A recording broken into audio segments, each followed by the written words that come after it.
Welcome to the Celebrating Women podcast, hosted by Mandee Montana, a podcast that celebrates women, their stories, their struggles, and ability to overcome. Conversations that celebrate their gifts, their talents, and courage. It's the Celebrating Women podcast, presented by Hand and Stone Massage and Facial Spa in Tyler, Texas. Hey guys, it's Mandee, and sometimes we all just need to relax.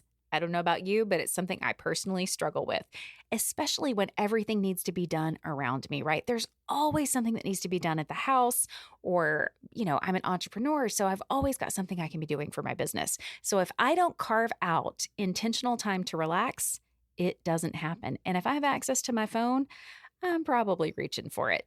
Do you feel me? Okay, so how have I overcome this? With my friends at Hand and Stone Massage and Facial Spa. I book a monthly massage. As a member, I get a 50-minute massage. It's amazing. And lately, I have been going to Jake. And let me tell you, you're in very capable hands. And if you just need to relax like I do, he is quiet. He is attentive. Where I carry my attention is in my neck and shoulders. So I have him focused there.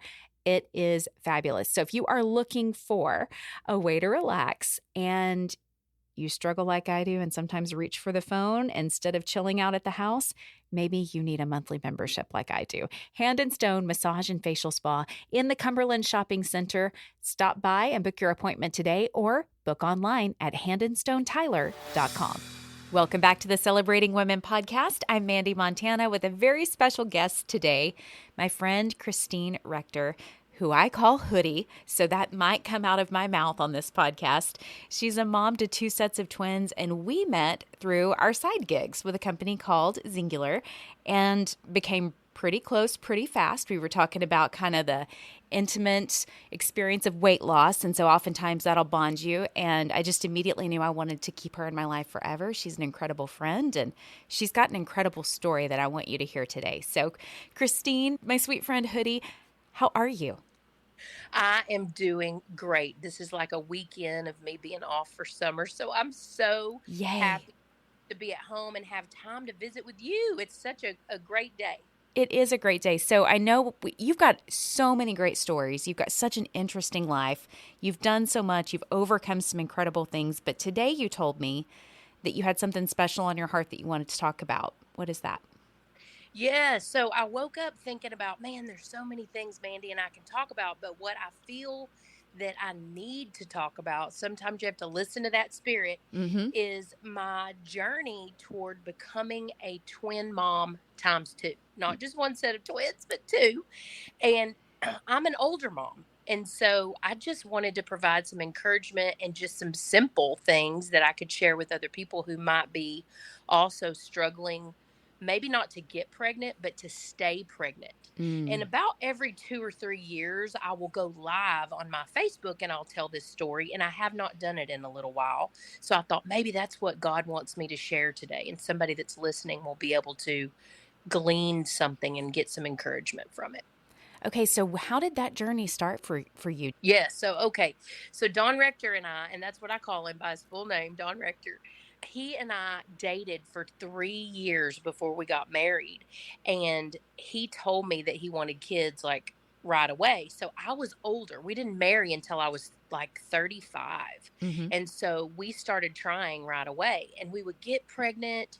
And then we would find out at 6 or 9 weeks that I wasn't pregnant anymore. Oh, And they call that in the doctor's office blighted ovums. And I was like, oh my gosh, I've never even heard of this, right? Like having a positive pregnancy test and then you're just not pregnant anymore. And I was like, this is so strange. This is not something that I expected, And my mom went through menopause in her early 40s. And so I was super nervous that I was going to go through menopause early. And my window of opportunity was just like about to slam shut. And so I would go and see the doctor and be like, what's going on? And she was like, I'm not sure. Just keep trying. And so we would get pregnant, and then we would get, the test would come back and everything was fine. And then I just wasn't pregnant anymore. That happened several times, like 3 times, I think. Oh my. And then the doctor that I was seeing said, I don't know how to help you because your numbers are right. I don't understand why your body is not staying pregnant. And so she called one of her buddies that was a fertility specialist in Dallas. At the time, I was living in Tyler. Mm-hmm. She was young, smart doctor. And she called her buddy, and he said the next time that she gets pregnant, and by the way, at this point, we had even gone a little further than 9 weeks and had to have DNCs. Like it becomes, after a little while, it becomes a very sad place to be, especially at the time.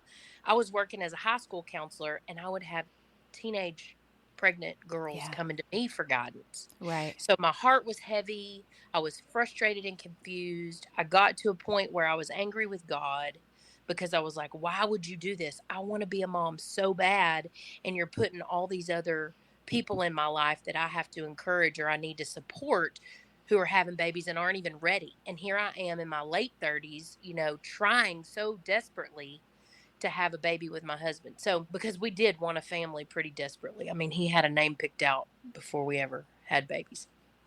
So after my doctor talked to her friend, he said, tell her next time she gets pregnant to let you know right away, and you put her on a blood thinner and we'll just try it.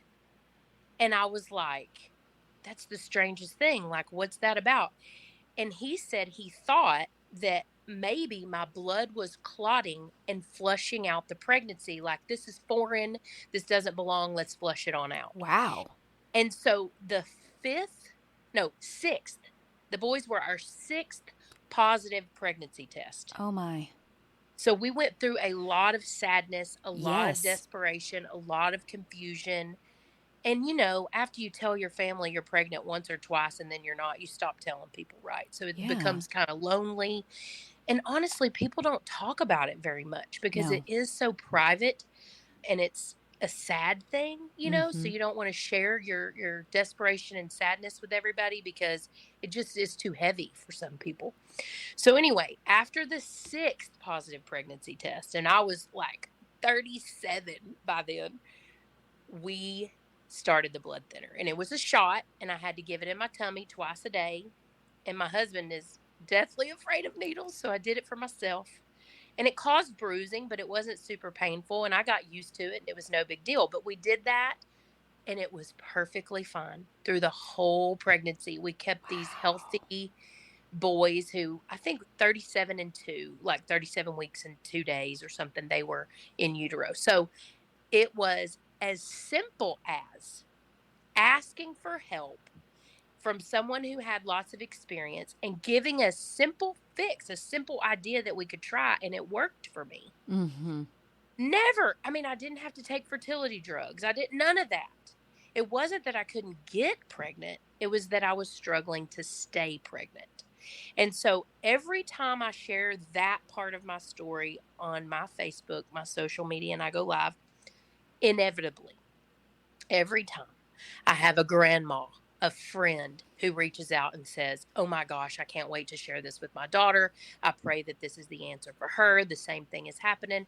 And it's just not something that's widely talked about. Yeah. And so people don't know that it's even a thing, right? Right. And so I really don't know. Do I have a blood clotting disorder? I'm not sure.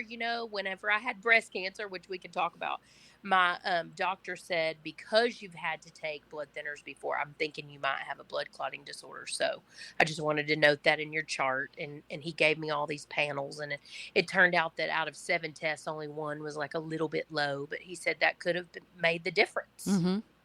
It's amazing. Like there's so many things we don't test for because there's no need to test for it, right? Until you have some kind of indication with something going on that's different in your body. But I'm so glad you asked, and I'm so glad you shared that because I think you're right. And this has been popping up kind of in my life, so maybe this is a total God thing, is people don't talk about it. People don't talk about struggling to get pregnant, but they really don't talk about struggling to stay pregnant. And you're right, it is private and it's difficult. And, I think the other thing that happens sometimes is people completely well-meaning will ask young couples or newly married couples, like, are you going to have kids? Are you ready to start your family? And it's like this really excited moment. And they're just maybe unaware that all of these other things are happening in the process. Like maybe you've tried and lost like several times, but it's like you're saying, it's a hard thing to talk about. It's not something you just want to maybe share with the whole world. And but it's something to be aware of, and a sensitivity that I think, you know, just in conversation with you and in conversation with other women that I've had, because I am 40 now, and my husband and I have done nothing to prevent pregnancy, but never been pregnant. I've never gotten pregnant. I chose not to pursue the fertility route. I just thought, you know, we're going to give this the natural shot. And if it happens, great. If it doesn't, I'm okay with that. And, you know, it's never happened for us, but people will sometimes, you know, kind of place on me, oh, you'd be such a great mom. Oh, you yeah. You don't want to have kids? I've heard it, and I take it as such a compliment. Right. But I know there are other women out there. You know my journey. We've talked about it before. So for you to say that to me, I take it as a huge compliment. But I do know that in passing, some people will say that and not know that someone is deeply struggling. Right. It's true. So I think that's an important thing to mention as well. Yes, and you know, I took her advice because I trusted her and I wanted Yes. to try it and do it, and I'm so grateful that I did because Yeah. we had healthy kids. And the really cool thing was near the end of the pregnancy, when you're advanced maternal age and you're having twins, they like want to see you every day, it feels Oh, I like. bet. So in the office, and then one of the things she wanted me to do is go into his office when I was at the end of my pregnancy and have him check everything before we actually went in to, you know, have them, because I did have a C-section, but not because I wanted to, but because my body wouldn't dilate. It was weird. So we had to do a C-section last minute, but I went in his office and got to meet him and have him Oh, check me. So that was really cool. yeah. I was able to like give him a hug and tell him how much we appreciated his guidance. And he said he had had it happen with a few other people before, and that's why he wanted to try it. Wow. So, okay. So that's Ford and Crew. Yeah, Yes. big boys, yes. And they're They're 10 big now. boys. Oh my gosh. I did just see that they had a birthday. But then after I got to know you, you were pregnant again. Yes. I was actually I was working out every day, but I was on all of the supplements that we take. Mm-hmm. And one of them in particular that helped with hormone balance. Mm-hmm. And so I think that might have had a little bit to do with me getting pregnant again. But when I went in to see, we had moved at that point. So I went in to see a doctor here in Austin. And I said to her, hey, when we had the first set of twins, because, you know, I found out it was twins again. Mm-hmm. I said, when we had the first set of twins, I did a blood thinner. Do you think we should do that again? I'm really healthy. I'm at my lowest weight. I'm taking all the supplements. I'm eating healthy. I'm working out. And she goes, well, of course we should do it again. And I said, well, why do you think we need to? Because I'm in this healthy place. And she said, what if we don't? Oh, What if we don't and you have the same experience with those first 5 pregnancies? And I said, oh, that wouldn't be good. And she yeah. goes, what will it hurt? You said it wasn't that big of a deal. Let's do it. We would regret it if we didn't and something happened. So I did it with the second set of twins. Talk about shock, though. Finding Yeah. out you have a second set of twins was crazy.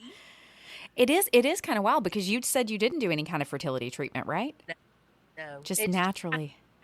I'm a hyper ovulator, which I've heard happens to some other women. And as you age, and I've even said this to you, your body produces multiple follicles as you get older. And so your chances of having multiples is greater. And then once you have multiples, your chances goes up even more of having it again. So when we had the second set of twins 5 years after the boys, Lincoln and Lydia, she asked me, did I want a 6-pack? Like, did I want to continue this journey? And I said, no, I'm 42 years old. Go ahead and tie my tubes. And so we tied our tubes, but my husband was super bummed. He wants more babies. No. Well, but he looks after them, right? Because you're still working full time and now he's kind of full-time dad, yes? Yes, he's been a stay-at-home dad since the littles were born. He was working a very laborious job, you know, in the heat of the warehouse, and he didn't love it and he wasn't getting paid that much. And so he said, hey, since you have this side gig that's paying us well, would you consider letting me come home? Because he loves babies. I'm a middle school counselor. Like, I like bigger kids. And at the time when I had the big boys, I was high school counselor. So I'm not, I mean, I feel like I'm a good mom to my own children, but littles aren't my forte. And so I'm like, sure, if that's what you want to do, I mean, we won't have to pay for daycare, which will save us money. You know, down here in Austin, it was like $1,300 a month for Wow. 2. So it made sense for us. And so he's loved it. He does the dishes, he does the cleaning, he does the cooking and the laundry, all the things. And he loves it. He's just soaking it all up. Yes. And if we had more money, we'd probably adopt. Oh, I love that. I love that. So what are some neat experiences that you've had with having 2 sets of twins? Oh, my goodness. Well, I mean, I don't know how neat it is, but you get to fill out everything 4 times. But I guess any mom of multiples or of many kids would have to do that. A lot of times, because they're fraternal, people don't recognize right away that they're twins. But then when we start a conversation and they notice that they look a little bit alike, they'll ask questions. So we get to have a lot of conversations with people. And then I hear stories about older twins that are being successful, or that they're in college, or they're still best friends. Those kinds of stories warm my heart. I think when they were little, it was super fun for Don Rector. It makes a man feel real manly, you know, when they walk in with 2 car seats. That I have a friend that's pregnant, and that's with twins, and that's one of the things her husband is looking forward to. This showing up with 2 babies in I a got car one seat. in each arm. Yeah. I don't know. I think just like that's all I know, Mandee. I don't know single children because I've only had twins. And so it's hard for me to compare to what it would be like. I do remember telling my mom one time when I just had the boys and they were little, I said, I think one baby would be so boring. And she laughed. She said, oh my gosh, there's so many moms out there that would say you're crazy. But it's really neat because they have a built-in best friend, a built-in playmate, and it gives you a little bit of freedom, you know, to leave the room if you need to, because there's somebody with them and they never really are alone. That is special. I have in my step family, we've been together for almost 30 years now. So they're family, but my dad remarried whenever I was 11, and I ended up with a whole group of family members that were my age. It's kind of silly. They're actually my nephews because my dad married an older woman and she had older children. Anyway, but there's 2 sets of twins by 2 different moms. Oh, so my. There are 6 grandsons on that side of the family, 2 older boys, and then both sisters had a set of twins after they each had an older son. And the 2 Are they identical? One set is and one set's fraternal. Oh my gosh, it's so Yeah, interesting. it is interesting. And the 2 oldest boys are the same age. They were just born a few months apart.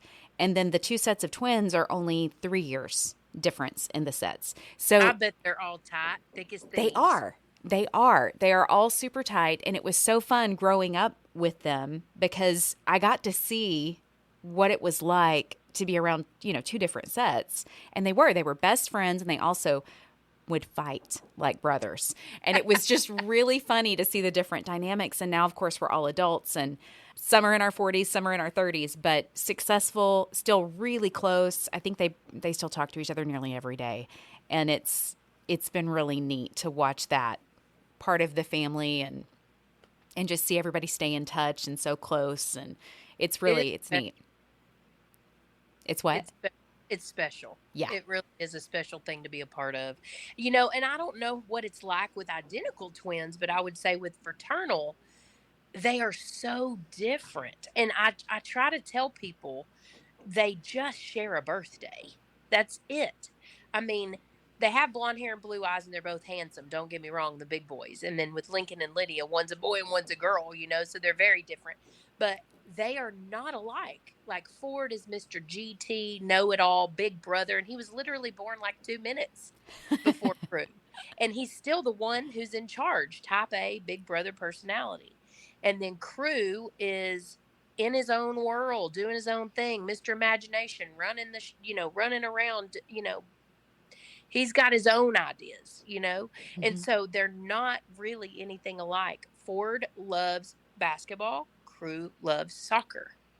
So it's special, but it's neat because they're individuals. For sure. Even the treating them as individuals is a big deal. Yeah, I noticed that. I mean, it's the same with both of those sets, even the identical twin boys. I mean, growing up, they were like that. One was more into sports, one was more, into like relationship, conversation, artistic endeavors, things like that, music. So it's interesting because they do share a birthday. They share a lot of, and they share a special connection with each other, but they are definitely individuals. Yeah, they fight sometimes, and then when I go in their room, they're 10 and they're still sleeping in the same bed, all hugged up every night. Oh, I mean, they may be embarrassed for me to say that, but it's true. Like yeah. Ford wants to be right up next to him. His love language is physical touch, and so they're all hugged up all the time. Oh, Crew will be like, "Get in my space," but they do sleep together still. I mean, they're getting so tall they won't be able to do that forever, but that's it's so been a sweet. blessing and a joy to be their mom for sure. And, I never dreamed for 1 second when I got diagnosed with cancer that I wouldn't be here long term. Now, I do sometimes worry because I'm an older mom, Mm-hmm. how long I'll be around. Will I get to stay around long enough to see grandkids? And I'm sure, I mean, I have old blood. My Grammy lived to be 94, and I feel healthy, and I think I'll be here for a long, long time to get to see that. But I just had such a good positive outlook when I was diagnosed with cancer. I didn't let it slow me down 1 second. I remember that. Like, I had to almost remind myself that you had it because you just never let it slow you down. And it's so incredible to watch someone with that outlook because so many others feel like it can be a death sentence or that it's, got to dramatically change their life for the rest of their lives, and you just took it in stride. It reminds me a lot of my dad. My dad was diagnosed with leukemia when I was really young, and he's been in remission from it, I think, 4 different times. He's had a couple Wow. of skin cancer things that have flared up over the years, and I'm saying this all nonchalantly because that's how he treats it. Right, sure. And his ability to just decide to be healthy has been incredibly inspirational for me, even though I've not had any kind of scares like that. I mean, I just watching him make the decision, the choice that I'm going to live my life in the best, I'm going to make healthy choices. I might make some small shifts and I'm going to do what the doctor tells me to do. Yes. But if I do those things, then why wouldn't it be a great outcome? That's the way he looks at it. Well, and I love that you mentioned I'm going to do what the doctor tells me to do, because I think that that's part of the reason why my story in particular was easy for me to feel like I could overcome, because the minute I found out that I had breast cancer, which by the way was because I went to a routine mammogram. So definitely, tell your audience, make sure all your friends and their parents are all I'm getting making my note to schedule my mammogram right now. I'm at that point. Write it down. Yes, I want to keep my people I love healthy. And Yes. It was simple, right? I just went to my routine mammogram. They didn't like something they saw, so they sent me back for a diagnostic mammogram. And it's been 3 years ago in July when that happened. And then my doctor told me as soon as they did the biopsy that, because that was after the diagnostic, that it was the best cancer you could get. If you're going to get a breast cancer, it's the best one, to have. And I thought, oh, this is fine. It's no big deal. It's no death rate, right? Like 0% mortality. It was stage 0. And so I just felt confident that it's fine. We're just going to take them. What do I need them for? I've had 2 sets of twins. Everybody's healthy. Nobody's breastfeeding anymore. We can move on from these. I didn't love them anyway. I wasn't ever happy with the shape of mine. So I thought, if this is an option, and then instead of choosing to be a flatty, I don't know if this is too much information, but instead of choosing to be a flatty, I chose to do what they call a deep flap, DIEP, and it's an abbreviation for something long and fancy, but they take your tummy fat and reconstruct your breasts with that same fat. And so it's a pretty amazing process that my doctors fought, Congress fought to get insurance to pay for. And so I got lucky and had the best breast surgeon and plastic surgeons in the area take care of me. Oh, that is amazing. And when did you do that? I feel like it was a couple years ago. Yeah, it was December, the same time I got back from Dubai. So it was 2 years ago. Yep. Yeah. Do you want to talk about that at all since you mentioned it? The Dubai trip? Yeah. Oh my gosh, it was a chance of a lifetime. I earned that trip with I earned that trip for two through the company for hitting a certain rank. And I put it off for a little while because of COVID and the littles were so small. I didn't want to leave them for a week. And then I asked my husband, I said, "Do you want to go with me or do you want me to ask my mom?" And he said, "I would really rather you ask your mom. It's not that I don't want to go on this amazing vacation with you, but I think she deserves it. She's been such a great mom and taking care of the kids every time we go on trips and conferences and all of that. I think you should do that for her." And he said, "Plus, I don't want to ride on an airplane for 14 hours."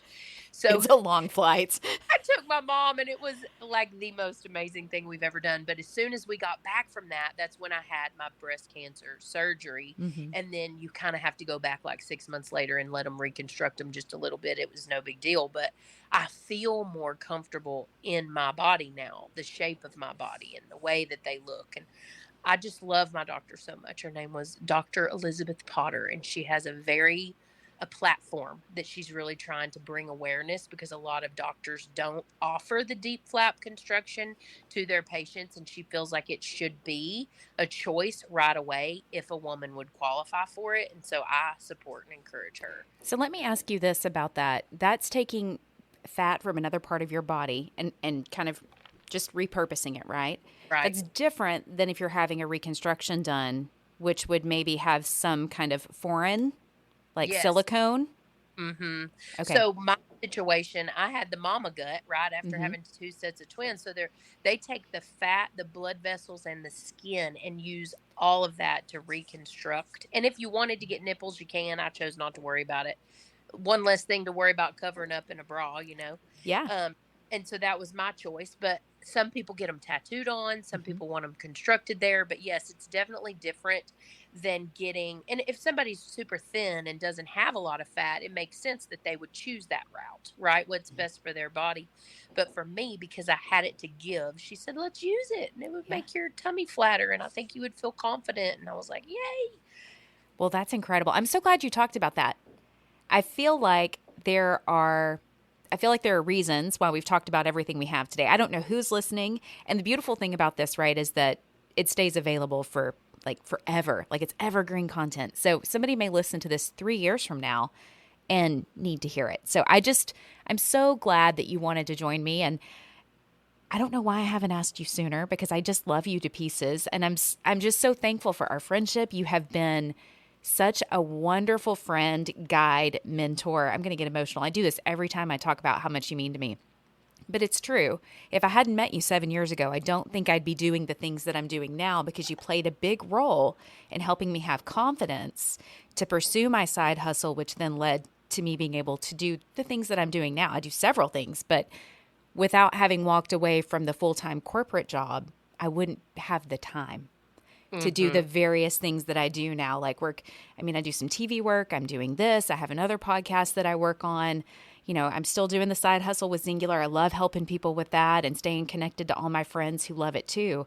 You know, it's So to me, just doing one thing or just being on the radio or just sharing Singular or just being a counselor or mom, it's not enough. I want to do all the things. We get one life to live, and I'm going to do it with joy and passion, and I want to make friends and connect and encourage.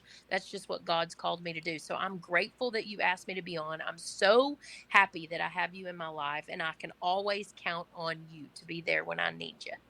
absolutely. And hey, in that spirit, if somebody wanted to reach out to you about any of this and just have someone in their corner to be an encourager or to ask you a question, how would you want them to reach out and contact you? To find you on Facebook, or what would that look like? Yeah, that's probably the easiest. I'm terrible about checking my Instagram messaging. Plus, I think my name on there is like Hoodie and then my birthday. So it's not even as easy to find me. But Christine Hood Rector, which, by the way, is why you call me Hoodie, is because my maiden name was Hood. But yes, Christine Hood Rector on Facebook. And I do check every once in a while to see if I have any messages. I'm open to having conversations and encouraging whoever needs it. I guess it's the counselor in me. I'm not sure. Well, do you mind if I go ahead and put a link to your Facebook in the show notes in case anybody wants to go, oh, hey, I want to add her friend or follow her? Oh, absolutely. That's perfectly fine. I will do it. It'll make it easier in case somebody wants to reach out. Well, you are such a blessing in my life, and I'm so thankful you had time to visit today. Is there anything else that's on your heart that you want to share? No, I would just say that listening to you and your podcast and celebrating women is impactful. And I think that it is such an honor to be asked as a guest. Thank you for that. The Celebrating Women podcast wants to hear from you. Email us a voice message to celebratingwomenpodcast@gmail.com. We would love to hear your story or the story of an incredible woman you know. Become part of the conversation on social media. Facebook.com/Celebrating Women Podcast. On Instagram, search Celebrating Women Podcast. The Celebrating Women Podcast has been presented by Hand and Stone Massage and Facial Spa in Tyler, Texas. Book your appointment today. Stop by the spa in Cumberland Shopping Center or online at handandstonetyler.com. Support the show for as little as $3 per month at celebratingwomenpodcast.buzzsprout.com. or visit our show notes. Thank you for listening, and don't forget to subscribe to the Celebrating Women podcast.